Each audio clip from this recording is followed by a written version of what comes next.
చేసి పిల్లలను కింద పడేలాగా చేస్తున్నది. అలాగే ఇక్కడ ద్వితీయోపదేశ కాండములో ప్రభు ఏమన్నాడు అంటే, పక్షిరాజలాగా నేను మిమ్మల్ని మోసుకొచ్చాను. ప్రియ దేవుని బిడ్డలారా, ఆయన మనల్ని మోసేవాడు, ఆయన మనల్ని ప్రేమించేవాడు, ఆయన మనల్ని పోషించేవాడు. అదే టైంలో కొన్నిసార్లు కష్టాలకు కూడా మనల్ని అప్పగిస్తాడు. ఆయన ఎందుకు కష్టాలకి శోధనలకి ఆయన మనల్ని అప్పగిస్తున్నాడు? ఆయన మనల్ని వదిలివేస్తాడు అనుకోవడానికి వీల్లేదు. మన విశ్వాసము అలాంటి సమయంలోనే బయటికి వస్తున్నది. మనం ఎంత విశ్వాసంగా ఉన్నామో, యోబును చూస్తే ఆ టైంలో ఎక్కడా కూడా యోబు అవిశ్వాసంగా మాట్లాడలేదుగా. తనకున్నవన్నీ పోగొట్టుకున్నాడు, తనకన్నీ కూడా పోయినవి. అయినా తన విశ్వాసం ఏమో లేదు అంటే ఎక్కడా కూడా చెదిరిపోలేదు. కనుక ఈ రోజున యేసు ప్రభు వారు ఏం చేస్తున్నాడు అంటే, ఆయన కొన్ని శోధనలకైనా శ్రమలకైనా ఆయన ఆజ్ఞాపిస్తున్నాడు తన విశ్వాసులు ఏ విధంగా ఉంటున్నారని. కనుక ఈ రోజున వాళ్ళు వచ్చేయమంటున్నారంటే, ప్రభువా మేము నశించిపోతున్నాం, నీకు చింత లేదా? మనం నశించిపోతే ఆయన సంతోషించే దేవుడు కాదు, ఆయన ఆనందించే దేవుడు అయి ఉన్నాడు. బైబిల్లో మనం 11:20 యోహాను సువార్తలో చూస్తే ఓ చక్కని లేఖన భాగము వ్రాయబడి ఉన్నది. లాజరు చనిపోతాడు. చనిపోయిన తర్వాత 4 దినాలకి గ్రామంలోనికి వస్తారు. వచ్చిన తర్వాత ఆ గ్రామంలో మార్తా మరియల ఇంటికి వస్తున్నప్పుడు మార్తా యేసు ప్రభు వారికి ఎదురు వెళ్ళుద్ది. మరియ మాత్రం ఎక్కడ ఉంది అంటే ఇంటిలోనే ఉండేది. మీరు గమనిస్తే ఒక విషయం, ఎప్పుడు యేసు ప్రభు వారి ఎడల ఆసక్తిగా ఉండేది ఎవరంటే మరియ. ఆయన పాదాల దగ్గర కూర్చొని దేవుని యొక్క వాక్యాన్ని వినేది. మార్తా విస్తారమైన పనులు పెట్టుకునేది. కానీ ఈ రోజు ఉన్నటువంటి పరిస్థితిలో మరియ మాత్రము ఇంటిలోనే ఉంది. మార్త మాత్రం యేసు ప్రభు వారికి ఎదురెళ్ళింది. మరియ యేసు ప్రభు వారికి ఎందుకు ఎదురెళ్ళలేదు? ఎప్పుడు ఆయన మాటలు వినడానికి ఆసక్తి చూపించేది. రెండోది, ముందుకు వెళ్ళేది. యేసు ప్రభు వారు వస్తుంటే ఎదురు పరిగెత్తేది. అంటే వాళ్ళ తమ్ముడు చనిపోయాడు గనక ఇంకా యేసు ప్రభు వారు వస్తే నాకేం సుఖం? విశ్వాసంలో జారిపోయింది మరి ఆ టైంలో. ఇంకా ప్రభు వచ్చిన నా ఇంటికి ఏం సుఖం? ఆ పరీక్షించడానికి ప్రభు ఆ ఇంటిలో ఒక శ్రమను పెట్టి ఉన్నాడు. ప్రియ దేవుని బిడ్డలారా, ఎందుకు పరీక్షకు అప్పగించాడు అంటే, ఇంతకాలం ఎన్నో ప్రసంగాలు వినదు మరియ. కానీ ఈ రోజున తమ్ముడు చనిపోయాడు గనక నేను ఇంటికి వెళుతున్నాను, అదే విశ్వాసంతో ఉంటుందా లేక విశ్వాసం చల్లారుతుందా? అలాగే నన్ను ప్రేమించగలుగుద్దా లేక ప్రేమ చల్లారిపోతుందా అని లాస్ట్ కి ఆ మరియకే యేసుప్రభు ఒక పరీక్ష పెట్టి ఉన్నాడు. కానీ ప్రియమైన దేవుని బిడ్డలారా, ఈ రోజున అనేకమైన విషయాలలో నువ్వు ఎన్నో వర్తమానాలు వింటున్నావు, ఎన్నోసార్లు దేవుని యొక్క దర్శనాలు చూస్తున్నావు, ఆయన స్వరాన్ని వింటున్నావు. కానీ దేవుడు నీకు ఒక పరీక్షకు అప్పగిస్తున్నాడు. నీ విశ్వాసాన్ని ఆయన చూస్తున్నాడు. ప్రతిదానికి కూడా కొలబద్ద ఉంది కదా. ప్రతిదానికి కూడా మన వ్యాధి నిర్ధారించడానికి కొలబద్దలు, స్కానింగ్లు, ఎక్స్రేలు ఉన్నాయి కదా. అలాగే నీ విశ్వాసంను చూడడానికి ఆయన ఒక పరీక్షగా నేను అప్పగిస్తున్నాడు. ఆ సమయంలో దేవుడు విడనాడాడని నువ్వు కలవరబడిపోయి, దేవునికి దూరం అయిపోయి, సన్నిధికి దూరం అయిపోయి, ప్రార్థనకు దూరం అయిపోయి, మేము నశించిపోతున్నాం, మమ్మల్ని నువ్వు విడిచిపెట్టేశావా అనేటువంటి అవిశ్వాసపు మాటలు ఏనాడు కూడా నువ్వు మాట్లాడడానికి వీలు లేదు. ప్రభు ఏమాత్రం కూడా ఆనందించేవాడు కాదు. కనుక ఈ పేతురు, యోహాను వీళ్ళందరూ కూడా దోణిలో ఉండి శిష్యులు ఏమవుతున్నారు అంటే, ప్రభు మేము నశించిపోతున్నాం, నువ్వు చూస్తూ ఉన్నావా అని అనగా ప్రభు ఏమయ్యాడు అంటే, ఒక్కసారి ఆయన చూసినప్పుడట గాలి, సముద్రము ఉవ్వెత్తున అలలు వేస్తున్నప్పుడు ఆ గాలిని గద్దించగా ఆ గాలి ఏమైనది అంటే సద్దుమణిగిపోయింది, నిమ్మళమైపోయింది. ప్రియ దేవుని బిడ్డలారా, అంత విపరీతమైనటువంటి అలలు లేస్తున్నది. యేసు ప్రభువారు ఒక్క మాట మాట్లాడగా, చిన్న మాట మాట్లాడగా అంతసేపు నుండి వస్తున్న ఆ గాలి తుఫాను ఏమైపోయినది? నిజంగా మన కుటుంబాలలో ఎన్నో సమస్యలు, ఎన్నో రకాలైన బంధకాలు, అనేకమైన సార్లు అలజడి. మనం బ్రతకగలమా లేక మనం జీవించగలమా లేక నేను అద్దరికి నేను చేరగలనా, ఇంకా ఇంతటితో నా పరిస్థితి అయిపోయింది అని అనుకునేటువంటి సమయంలో యేసు ప్రభువారు గనక మాట సెలవిస్తే, నీ కలిగిన సమస్యలైనా నీ కలిగిన బంధకాలైనా అవి ఎంతసేపు?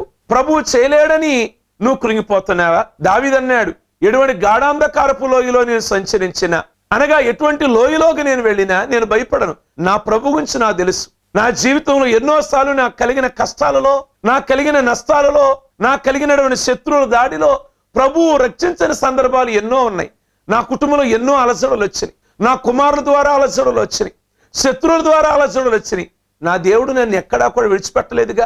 సమస్యలు ఏ రూపంగా వచ్చినాయో, ఏ దారి నుండా వచ్చినాయో అదే దారి నుండా సమస్యలు ఏమైనాయి అంటే ప్రభు నాకు విడుదలిచ్చారుగా అని అనుభవపూర్వకంగా మాట్లాడుతున్నటువంటి దావీదు. ప్రియమైనటువంటి దేవుని బిడ్డలారా, దేవుని యొక్క వాక్యాన్ని మనం జ్ఞాపకం చేసుకున్నట్లయితే అక్కడ కలిగినటువంటి సమస్యలు గాని, అక్కడ కలిగినటువంటి బంధకాలు గాని, ఆయన ఏం చేయగలిగాడు అంటే ఒకే ఒక మాట తన ప్రేమేంటో చూపిస్తున్నాడు. వాడిని విశ్వాసంలో బలపరుస్తున్నాడు, తన ప్రేమను రుజువు చేస్తున్నాడు. వాళ్ళు నశించిపోవడానికి ఎక్కడ కూడా వీలు లేకుండా ఆయన చూస్తున్నాడు. ఏం చేశాడు అంటే అద్దరికి ఆయన వాళ్ళని తీసుకెళ్ళినట్లుగా మనం చూడగలుగుతున్నాం. అద్దరికి మనల్ని ఆయన తీసుకెళ్లే దేవుడు అయి ఉన్నాడు. ఈ మధ్యకాలంలో మనకు కలిగినటువంటి కష్టాలైనా నష్టాలైనా గాలి లేక సమస్యలు మన కుటుంబాన్ని కొడుతున్నా గాని ఎంత మాత్రము కూడా ఆయన విడిచిపెట్టే దేవుడు కాదు. నిన్ను ఆయన ఒక చక్కటి పరీక్షకి నిన్ను అప్పగించి ఉన్నాడు గనక మన జీవితంలో ఎక్కడా కూడా నిరాశ గాని అవిశ్వాసం గాని కలగకుండా ఆయన వైపు చూడగలిగినప్పుడు ఈ దరి నుండి ఆ దరికి ఆయన చేర్చగలిగినటువంటి గొప్ప దేవుడు. అలాగున ఆ విశ్వాసాన్ని ఆయన బలపరిచి ధైర్యపరిచినట్లుగా మన జీవితాలను మన కుటుంబాలలో కూడా చిన్న ధోనిలో అనగా మన కుటుంబంలో ఆ పెద్ద దేవుడు శక్తి కలిగిన వాడు ఉండి మన కుటుంబాలను ధైర్యపరచునుగాక, దీవించునుగాక. ఆమేన్.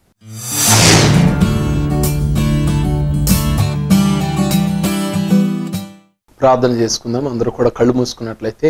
పరిశుద్ధుడైన మా ప్రభువా, దయగలిగిన మా తండ్రి, ఈ రాత్రి ముందు ఆ చిన్న దోణి మీదకి పెద్ద తుఫాను రేగగా ఆ దోణిలో మీరున్నారు గనక ఈ దరి నుండి ఆ దరికి వారు చేరగలిగారు కనుక మా జీవితాలలో ప్రభువా, మా చిన్న బ్రతుకులలో మీరు ఉండవలసిందని ప్రార్థిస్తున్నాం. ప్రభువా, మీరు శక్తి కలిగిన దేవుడు గనక, మీ మాటలో శక్తి ఉన్నది గనక, సమస్తం మీద కూడా అధికారం కలిగిన వాడు గనక, మీ మాట సెలవిస్తే గాలిని సముద్రాన్ని కూడా ప్రభువా మీ మాటకు లోబడే విధంగా చేయగలిగిన దేవుడు గనక, ప్రకృతి మీద అధికారం కలిగిన వాడు గనక, సృష్టి మీద అధికారం కలిగిన వాడు గనక ప్రభువా మీ వాక్కును మా గృహాలలోనికి పంపించండి. ఆ సమస్యలు ఎటువంటివైనప్పటికీ కూడా, మా కుటుంబాలలో ఉన్న కలిగినటువంటి కలవరాలు ఎటువంటివి అయినప్పుడు కూడా మీరు విడుదల ఇవ్వగలిగిన దేవుడు నాయన. ఈ రాత్రి కార్యక్రమం చూస్తున్న బిడ్డలందరినీ కూడా జ్ఞాపకం చేసుకొని వారి కుటుంబాలలో గొప్ప విడుదల దయచేయండి ప్రభువా. ప్రతి విధమైన శాపము నుండి గాని, శరీర బలహీనత నుండి గాని, ఏ యొక్క హృదయంలో కలవరంతో ఉన్నారో వారి హృదయంలో నుండి కలవరము నుండి విడిపించండి. ధైర్యపరిచి బలపరిచి మమ్మల్ని అందరినీ కూడా అద్దరికి చేర్చి మీ నామమునకు మహిమ తెచ్చుకోమని యేసు పరిశుద్ధ నామమున అడుగుచున్నాం తండ్రి. ఆమేన్. రండి, దేవుడు చేయు అద్భుత కార్యములను చూడండి. జీసస్ గ్రేస్ టెంపుల్ వారి స్వస్థత ప్రార్థనలు. మీరు సమస్యలతో బాధపడుచున్నారా? మీరు దీర్ఘకాల వ్యాధులతో ఉన్నారా? మీకు ఆర్థిక ఇబ్బందులా? మీరు సంతానం లేక ఉన్నారా? ఉద్యోగము లేక బాధపడుచున్నారా? మీరు ఆత్మీయతలో అభివృద్ధి పొందాలనుకుంటున్నారా? అయితే రండి. ప్రతి బుధవారం ఉదయం 10 గంటల నుండి మధ్యాహ్నం 1 గంట వరకు తైల అభిషేక స్వస్థత ప్రార్థనలు జరుగును. మనం అందరం కలిసి ప్రభువును మహిమపరుద్దాం. బుధవారములలో పాల్గొని ఎంతో మంది మేలు పొందుతున్నారు కనుక మీరు రండి. దైవజనులు మీ కొరకు ప్రార్థించెదరు. సెల్ 9392871234. ఇంతవరకు విన్న ఈ వర్తమానం మీకు ఆశీర్వాదకరంగా ఉన్నదని మేము భావిస్తున్నాము. మీ ప్రేయర్ రిక్వెస్ట్ల కొరకు మమ్మల్ని సంప్రదించవలసిన మా చిరునామా pastor Mallisetti Moses, Jesus grace ministries, door number 70-2-24/20, ASHA function hall road, Patamata, Vijayawada 10, Krishna జిల్లా. మా ఫోన్ నెంబర్స్ 9392871234, మరొక నెంబర్ 9393871234.